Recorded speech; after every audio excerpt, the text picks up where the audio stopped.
మనకి ఏ కష్టం వచ్చినా మనం ఎవరితో చెప్పుకుంటాం? మన తల్లిదండ్రులతో. ఈ లోకాన్నే పాలించే తల్లిదండ్రులు ఎవరు? ఆ పార్వతీ పరమేశ్వరులు. ఆ పార్వతీ పరమేశ్వరుని పూజించుకునే అతి ముఖ్యమైన, పవిత్రమైన పూజ ఏమిటంటే పుట్టమన్నుతో చేసినటువంటి శివలింగం. పుట్టమన్నుతో చేసినటువంటి శివలింగంతో మనం పూజ చేసామంటే మనకి ఎటువంటి కోరుకున్నా తీరుతుంది అంటారు పెద్దలు. 16 సోమవారాల వ్రతం అంటారు దీన్ని. షోడశ సోమవారాల పూజ. ఈ పూజలో శివలింగం అనేది చాలా ముఖ్యమైనది. పుట్టమన్నుతో చేసినటువంటిది. చూడండి, పుట్టమన్ను అందుబాటులో లేకపోతే మనం మామూలు మట్టితో అయినా చేయొచ్చు. కానీ పుట్టమన్ను ఏంటంటే చాలా పవిత్రమైన మన్ను కాబట్టి దాంతో చేస్తే మంచిదంటారు. చూడండి, ఇలా చేయాలి. మన్నుని కొంచెం తీసుకొని తడిపేసి దాన్ని ఇలా తయారు చేసుకున్నాను.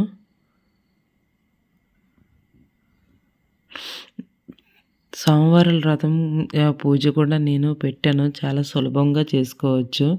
నేనైతే నండూరి శ్రీనివాసరావు గారు చెప్పిన విధానాన్ని చూసి నేర్చుకొని చేసుకున్నాను. ఇంతకుముందు కార్తీక మాత పూజ చేశాను. అప్పుడు ఆ పూజ చేసిన తర్వాత నాకు కూతురు పుట్టింది, బిందు భార్గవి. అందుకని ఇలా ఈ పూజ చేసుకుంటున్నాను. నందూరి శ్రీనివాసరావు గారు చాలా బాగా చెప్తారు.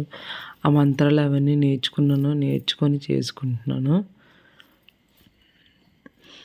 మీలో ఎంతమంది నందూరి శ్రీనివాసరావు గారి వీడియోస్ చూసి పూజలు చేస్తుంటారు? నాకైతే ఆయన చెప్తున్న పూజలు అవన్నీ నాకు చాలా ఇష్టం. నేను చూస్తుంటాను. శివలింగం తయారు చేసిన తర్వాత అదిగోండి విభూతి రాస్తున్నాను. మొత్తాన్ని శివలింగానికి మొత్తానికి విభూతి రాసేసాను. విభూతి రాసి గంధం పెట్టి కుంకుమ బొట్టు పెట్టుకున్నాను. చూడండి, ఈ విధంగా తయారు చేసుకున్నాను. పరమేశ్వరుని ఫోటో పెట్టి ఆ ఫోటో ముందు మట్టి శివలింగాన్ని ఆ తమలపాకు మీద పెట్టాను కదా, అలా పెట్టేస్తాను. అలా పెట్టి ఆ పూజ మొత్తాన్ని చేసుకుంటాను. మంత్రాలు చదివేటప్పుడు పువ్వులు అక్షింతలు వేస్తాం కదా, వేసుకుంటాను అలాగా. ఇన్ని 16 సోమవారాలకి 16 శివలింగాలు ఇలా ఈ విధంగా చేసుకుంటాను. 17వ సోమవారం రోజు ఇవన్నీ పెట్టి పూజ చేసి తర్వాత నేనైతే శివలింగం పూజ సోమవారం చేస్తున్నాను కదా, మంగళవారం కదపడం లేదు. మళ్ళీ బుధవారం రోజే తీస్తాను. 2 రోజులు అలా ఉంచేస్తాను అనమాట. యాక్చువల్గా తీసేయవచ్చు అంటారు. మరి నాకెందుకో మంగళవారం రోజు ఇంతకుముందు చేశాను కాత్యాయని మాత పూజ. తీయడం ఇష్టం లేక మరి నేను తీయటం లేదు. సాయంత్రం చేసుకుంటున్నాను సోమవారం, అందుకని మరి నేను తీయడం లేదు.